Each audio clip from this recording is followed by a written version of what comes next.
शिक्षाओं का अनमोल ये खजाना हर दिल पे लिख दिया है, हर दिल पे लिख दिया है जिंदगी का अफसाना। अमूल्य रतन, अमूल्य रतन, अमूल्य रतन। ये श्रृंखला सर्व आत्माओं के पिता परमात्मा शिव के द्वारा उच्चारित महावाक्यों के संकलन पर आधारित है। ओम शांति। गॉडलीवुड स्टूडियो द्वारा प्रस्तुत अमूल्य रत्न में आप सभी का हार्दिक स्वागत है। कहते हैं भक्ति का फल है ज्ञान, और इसीलिए ज्ञान और भक्ति में दिन और रात का अंतर होने के बावजूद दोनों एक दूसरे पर आधारित है। भक्ति में किए जाने वाली हर एक भावनात्मक क्रिया का ज्ञान आध्यात्मिक रहस्य बताता है। ज्ञान और भक्ति के इस अद्भुत समन्वय को आज हम ईश्वरीय महावाक्यों द्वारा समझेंगे, और इन महावाक्यों के स्पष्टीकरण के लिए हमारे मध्य हैं प्रजापिता ब्रह्मा कुमारिस ईश्वरीय विश्वविद्यालय के वरिष्ठ राजयोगी शिक्षक आदरणीय राजू भाई साहब। फिर सब आपका आज के एपिसोड में बहुत बहुत स्वागत है। ओम शांति। फिर सब आज हम बात करेंगे 3 अप्रैल 1981 के महावाक्यों पर, जिसका टॉपिक है ज्ञान मार्ग की यादगार भक्ति मार्ग। परमात्मा कहते हैं कि देश विदेश की आत्माएं पावन बन कितने महिमा के गीत गाती हैं। यह मन के गीत फिर द्वापर में मुख के गीत बन जाते हैं। अभी बाप श्रेष्ठ आत्माओं के श्रेष्ठ कार्य, श्रेष्ठ जीवन की कीर्ति गाते हैं। फिर भक्ति मार्ग में कीर्तन हो जाएगा। अभी अतीन्द्रिय सुख की प्राप्ति कारण खुशी में आत्माओं का मन नाचता है, और भक्ति मार्ग में फिर पाँव से नाचेंगे। बस अब ये जो भक्ति और ज्ञान का कंट्रास्ट है, इसको थोड़ा स्पष्ट करें। क्योंकि वर्तमान समय जब देश विदेश के बच्चों को परमात्मा देखते हैं, तो उनकी धारणाओं को देख करके उनकी बहुत महिमा करते हैं, उनकी कीर्ति का गायन करते हैं। कितने पवित्र बन गए, इस बिकारी पतित दुनिया के बीच में रह करके ऐसी श्रेष्ठ जीवन बना ली।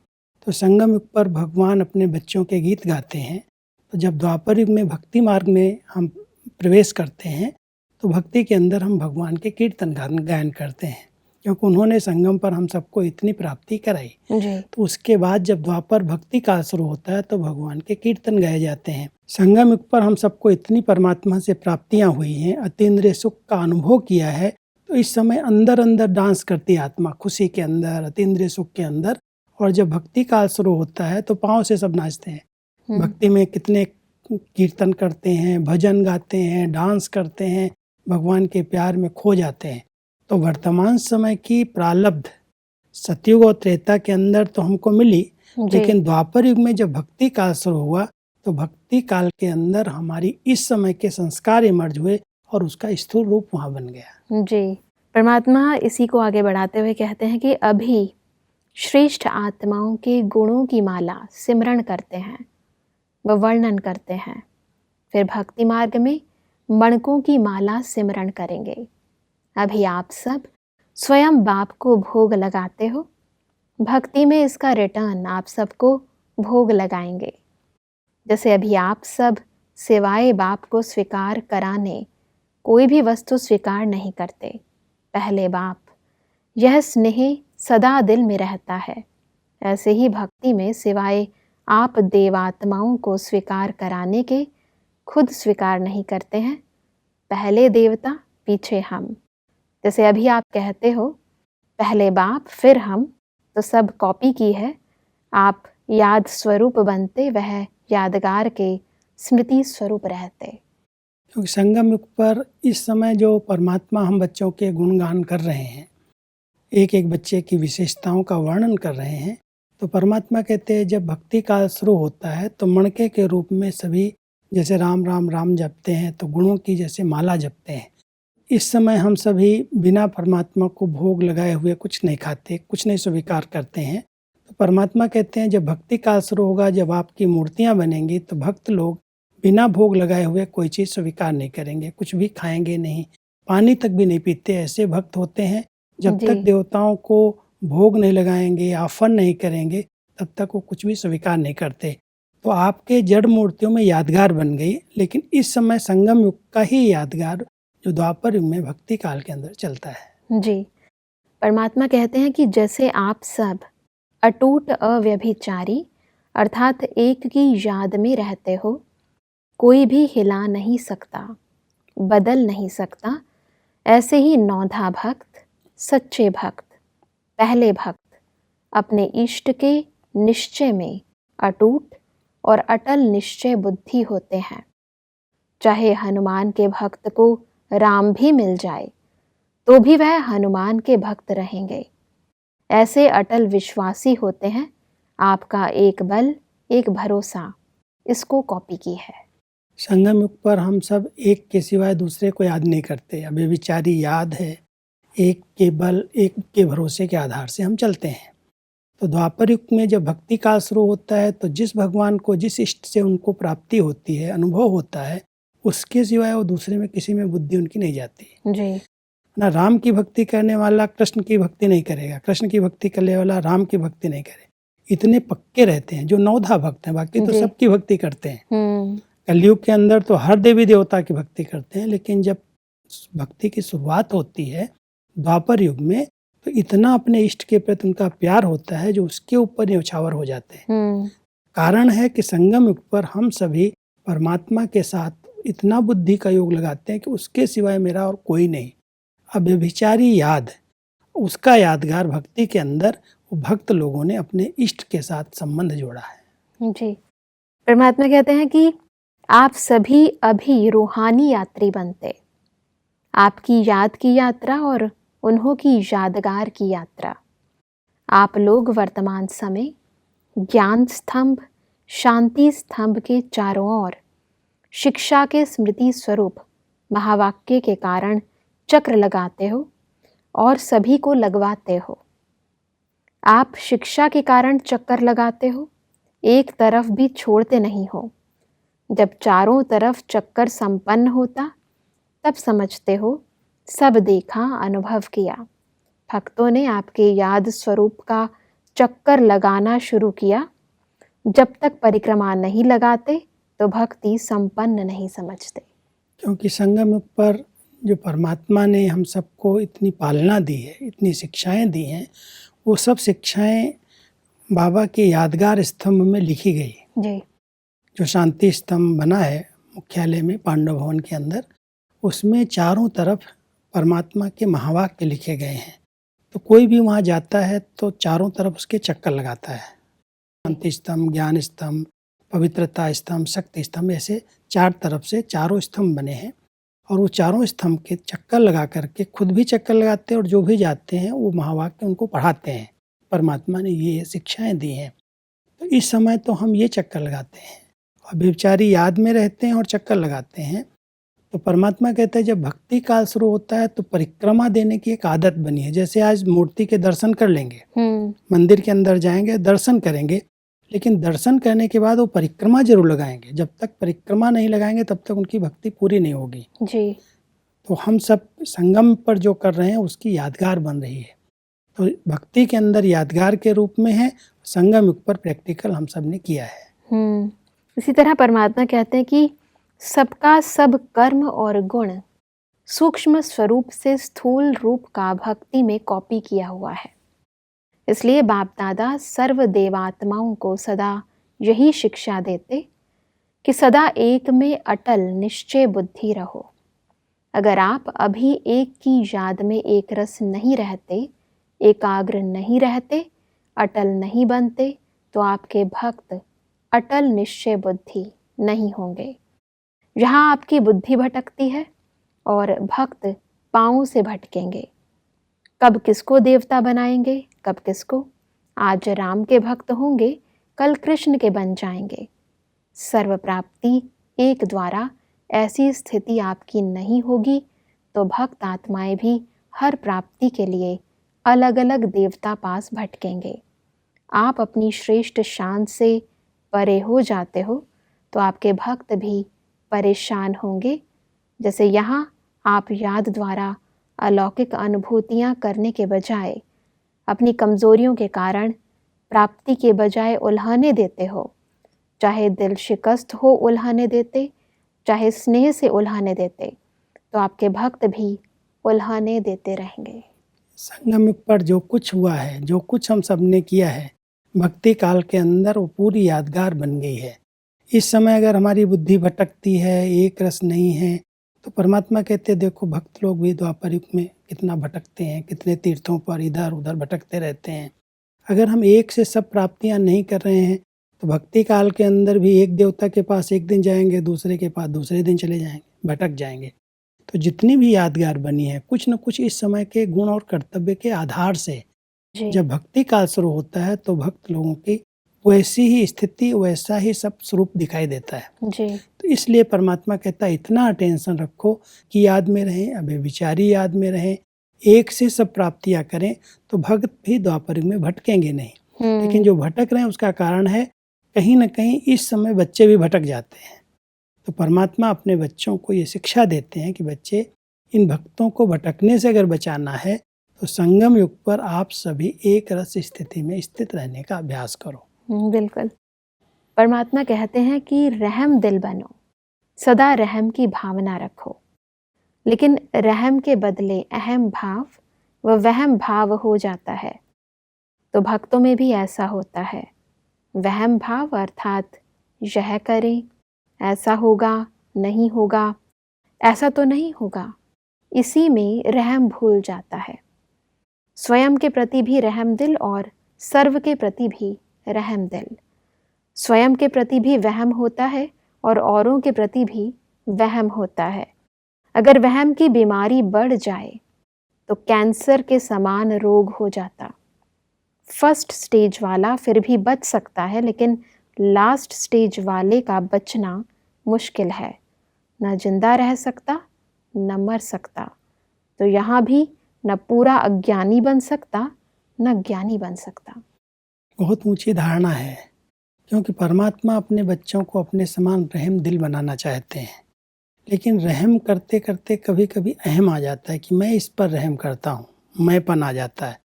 और मैंपन के साथ साथ कभी कभी वहम हो जाता है कि ये है ही ऐसे, ये तो सुधरने वाले ही नहीं है। वहम की बीमारी बहुत खतरनाक बीमारी है। कई बार परमात्मा कहते हैं बच्चे इसकी दवाई तो बड़े बड़े वैद्य के पास भी नहीं है। कैंसर जैसे हो जाता है ना, पता नहीं चलता, अंदर अंदर घुन जैसा, अंदर अंदर दीमक जैसा खाता रहता है, और जब लास्ट स्टेज में जाता है तो उसकी मौत ही हो जाती है। इसलिए परमात्मा हम सबको कहते हैं संगम युग पर आप बच्चों को बाप ने रहम दिल बनाया है। अहम और वहम में नहीं आना, नहीं तो भक्ति काल के अंदर भक्त रहम करने की बजाय अपने ऊपर न रहम कर पाएंगे ना दूसरों पर, या अहम में आ जाएंगे, या वहम होगा कि मुझे तो कोई अनुभव नहीं होता, मुझे तो कोई प्राप्ति नहीं होती। तो परमात्मा कहता है इस समय के संस्कार भक्ति काल के अंदर इमर्ज होते हैं और वो यादगार बन जाते हैं। इसलिए संगम पर हम सबको रहम दिल बनना है और अहम और वहम की बीमारी से बच के रहना है। परमात्मा कहते हैं कि कैंसर वाला पेशेंट खाता पीता बहुत अच्छा है, बाहर का रूप अच्छा दिखाई देगा लेकिन अंदर शक्तिहीन होगा। वहम की बीमारी वाले बाहर से अपने आप को बहुत अच्छा चलाएंगे, बाहर कोई कमी नहीं रखेंगे, ना कोई और रखेगा तो स्वीकार करेंगे, लेकिन अंदर ही अंदर आत्मा असंतुष्ट होने के कारण खुशी और सुख की प्राप्ति में कमज़ोर होते जाते। ऐसे ही दूसरा है अहम भाव। रहम भाव की निशानी है हर बोल में, हर संकल्प में एक बाप दूसरा न कोई। रहम भाव वाले को जहाँ देखो बाप ही बाप दिखाई देगा, और अहम वाले को जहाँ जाओ जहाँ देखो मैं ही मैं, कि मैं ये कर रहा हूँ, मैंने ये किया है। तो परमात्मा हम सबको इन दोनों बीमारियों से छुड़ाना चाहते हैं जी। क्योंकि कहीं ना कहीं हर एक इन दोनों बीमारियों से ग्रसित है। मैं कर रहा हूँ, मैं आता है तो अहम आ जाता है और फिर वहम आ जाता है। तो परमात्मा कहता है वहम की बीमारी तो बहुत खतरनाक है, अंदर अंदर। जैसे कैंसर पेशेंट के लिए कहते हैं बाहर से कुछ नहीं पता चलता और अंदर अंदर खोखला कमज़ोर। तो ऐसे ही कई आत्माएं ऐसी हैं जो अंदर अंदर कमज़ोर हैं, अंदर से संतुष्ट नहीं है, बाहर से दिखाते हम ठीक हैं, लेकिन कभी कभी अंदर से लगता है कि मैं ऐसा कैसे बनूंगा, मैं देवता बन सकूंगा क्या, मेरे अंदर ऐसी कमियां हैं, ये कमजोरियां। अंदर अंदर दिल खाता है लेकिन बाहर ज्ञान बड़ा अच्छा अच्छा सुना देगा। तो परमात्मा कहता है ये जो दो बीमारियां हैं ये बहुत खतरनाक हैं। आप बच्चे रहम दिल बाबा के बच्चे रहम दिल बनो, अहम और बहम में नहीं आओ।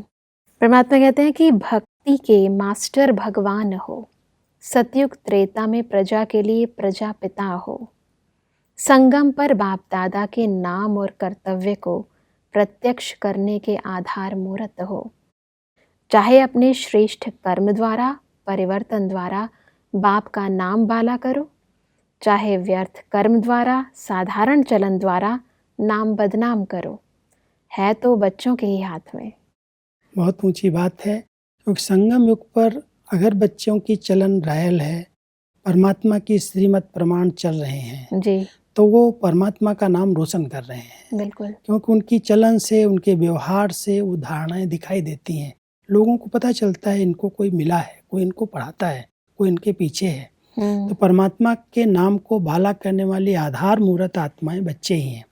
अगर कोई गलत कर्म करते हैं, कोई अवज्ञाएं कर रहे हैं, तो लोग कहते हैं ये भी इनको सिखाया जाता है क्या, तो जैसे बदनाम करते हैं। बिल्कुल। तो परमात्मा कहते हैं संगम पर तुम बच्चे आधार मूर्त हो। सतयुग त्रेता के अंदर जो प्रजा है, दास दासियां, उनके लिए आप प्रजापति हो, प्रजापिता हो।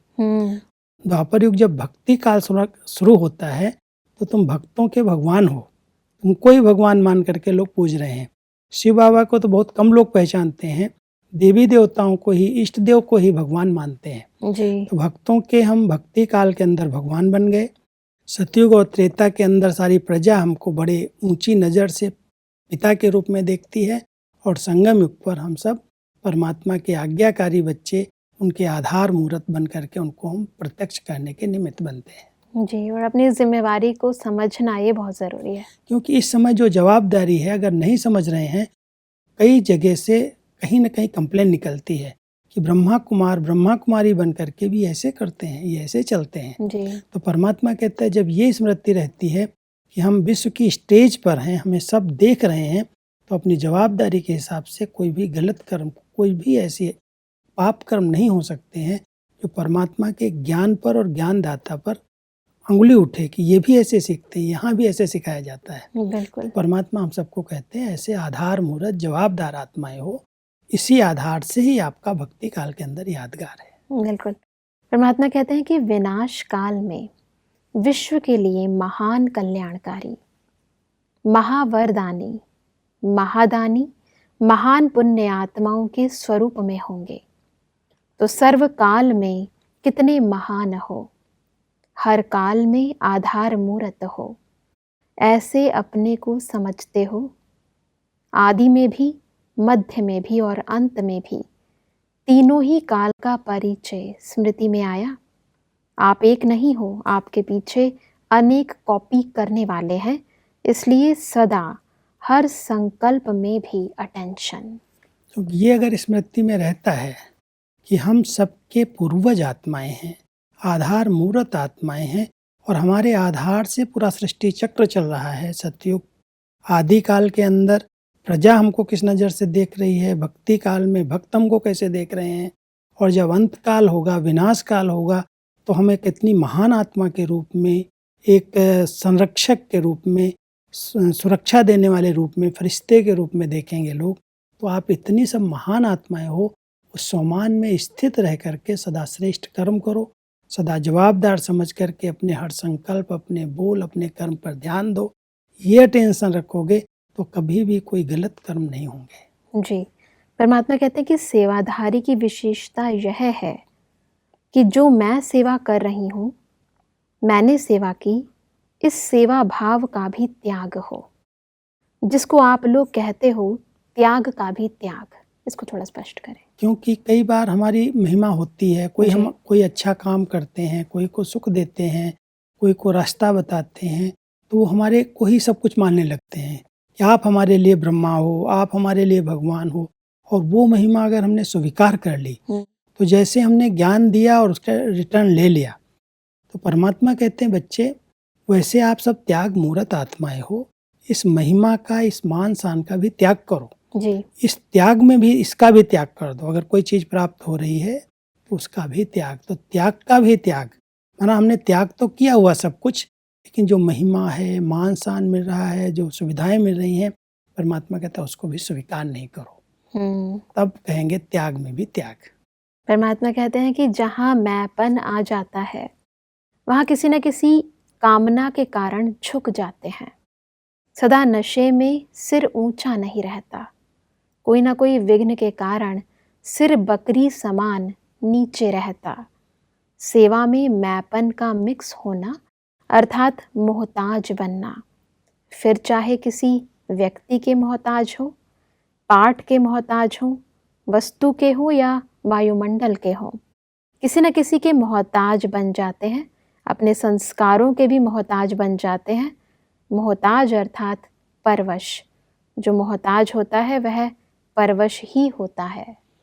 जहाँ भी मैं किया तो परमात्मा कहता है उसकी एक कामनाएं रहती है कि मेरा नाम हो, मेरी महिमा हो, मुझे कोई पूछे। तो ये मैं करने से जैसे बकरी का सिर नीचे रहता है ना जी। बकरी इसलिए मिसाल परमात्मा देते हैं कि सदा मैं करती है। ऐसे ही कई आत्माएं कई सेवा करेंगे, लेकिन अगर मैं चल रहा है और मैं की कोई ने प्रशंसा नहीं की, कोई ने कुछ स्वीकार नहीं किया, उसी समय उनकी स्थिति बिगड़ जाएगी। तो ये कामनाएं जो है ना उसका भी परमात्मा हमसे त्याग कराना चाहते हैं। किसी भी प्रकार की कामना न हो, तब हम परमात्मा की प्रत्यक्षता के लिए उनकी सेवा में निमित्त बन सकते हैं। तो इस मैं को त्यागना, इन कामनाओं का भी त्याग कर देना, ये बहुत बड़ा त्याग है। जी, बहुत सूक्ष्म बात है। मतलब क्योंकि कई बार ऐसा होता है कि इंसान की सूक्ष्म भावनाएं रहती हैं, परंतु ऊपर से वो कुछ नहीं कहता। ऊपर से नहीं कहता, लेकिन अंदर से चाहता है। मान लो मैंने आज क्लास कराई, मैंने आज कोई को कोर्स कराया, तो हम सुनना चाहते हैं कि उसको कैसा लगा। तो कम से कम इतना तो कहे हमको बहुत अच्छा इन्होंने ज्ञान दिया। सूक्ष्म महिमा सुनने की इच्छा होती है जी। तो अगर वो व्यक्ति की इच्छा है तो जैसे एक कामना है, ये भी एक मैंपन है, और वो मैंपन ऊंचा से नहीं करने देगा, कहीं ना कहीं उसके आगे झुकना पड़ेगा। एक स्लोगन है हमारा, कहते हैं जहाँ कामनाएं हैं वहाँ सामना नहीं किया जा सकता। बिल्कुल। तो ऊंचाई की जो स्टेज है वो नहीं बन सकती, क्योंकि हम उससे कुछ अपेक्षाएं रख रहे हैं। बाबा कहते हैं निस्वार्थ रूप में उसकी सेवा करो। जी। वो आपकी महिमा करे या न करे, आपको कुछ दे या न दे, आप अपनी तरफ से उसको ज्ञानदाता बन करके ज्ञान दो, सही रास्ता बताओ, वो आपको मानेगा। एक दिन नहीं मानता है तो कोई हर्जा नहीं। जी।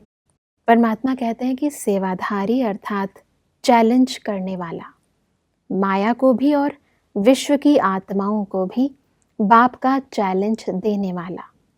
चैलेंज भी वह दे सकते हैं जिन्होंने स्वयं अपने पुराने संस्कारों को चैलेंज दी है। पहले अपने संस्कारों को चैलेंज देना, फिर जनरल विघ्न जो आते हैं उनको चैलेंज देना। विघ्न कभी भी ऐसे सेवाधारी को रोक नहीं सकते। चैलेंज करने वाला माया के पहाड़ के रूप को सेकंड में राई बना देगा। क्योंकि एक बहुत बड़ी चैलेंज हम सब ने की है माया से, कि हम माया जीत बन करके दिखाएंगे। कितने भी पहाड़ जैसे विघ्न आ जाए हम सेकंड में पार करके दिखाएंगे, ये हमारी चैलेंज है। तो परमात्मा कहला चैलेंज करने वाले कभी डरते और घबराते नहीं हैं, वो सेकंड में पार कर लेते हैं। तो आप सभी चैलेंज किया है तो विजयी बन करके दिखाओ। और इसीलिए परमात्मा ने कहा कि सेवाधारी बनना अर्थात बाप समान बनना, एक जन्म की सेवा अनेक जन्मों के ताज और तख्तधारी बना देते हैं। वैसे आज हमने बहुत ही गहराई से समझा कि भक्ति और ज्ञान के बीच में क्या अद्भुत संबंध है और एक सच्चे सेवाधारी की क्या निशानियां हैं। फिर सब स्पष्टीकरण के लिए आपका बहुत बहुत धन्यवाद। दर्शकों, आज के एपिसोड में परमात्मा ने कहा कि भक्ति मार्ग की यादगार का आधार हमारा संगम युग का पुरुषार्थ है। अतः हमें अपनी स्थिति को अचल अडोल निश्चय बुद्धि व एक रस रखना है। परमात्मा ने कहा कि हमें अहम और वहम को छोड़कर स्वयं व सर्व के प्रति रहम दिल बनना है।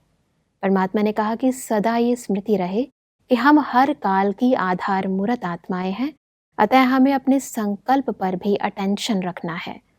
दर्शकों, आज के एपिसोड से संबंधित यदि आपके मन में कोई प्रश्न है तो आप हमें ईमेल कर सकते हैं। हमारा ईमेल आईडी है amulyaratna@kodliwoodstudio.org। अगले एपिसोड में एक और अव्यक्त मुरली के साथ आप सभी के समक्ष हम फिर हाजिर होंगे। तब तक के लिए लेते हैं इजाजत। ओम शांति। मुख्य सार, रहम भाव अहम भाव। रहम भाव, हर बोल में हर संकल्प में एक बाप दूसरा न कोई। लवलीन आत्मा अहम वाले, मैं की माला सिमरने वाले, ज्ञान मार्ग की यादगार भक्ति मार्ग, अभी महिमा के गीत, द्वापर में मुख के गीत, अभी मन का नाच, भक्ति में पाँव का नाच, आपकी याद की यात्रा और उन्हों की यादगार की यात्रा।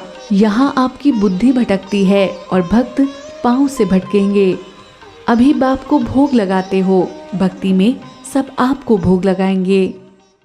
अधिक जानकारी के लिए संपर्क करें Amulya Ratan Godlywood Studio, Manmohini Van, Shantivan post, Abu Road 307510, district Sirohi, Rajasthan.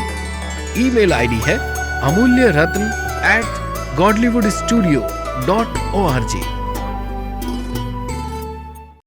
इस श्रृंखला को प्रजापिता ब्रह्मा कुमारीज ईश्वरीय विश्वविद्यालय के सेवा केंद्रों पर क्लास में नियमित रूप से चलाने के लिए गॉडलीवुड स्टूडियो से संपर्क करें।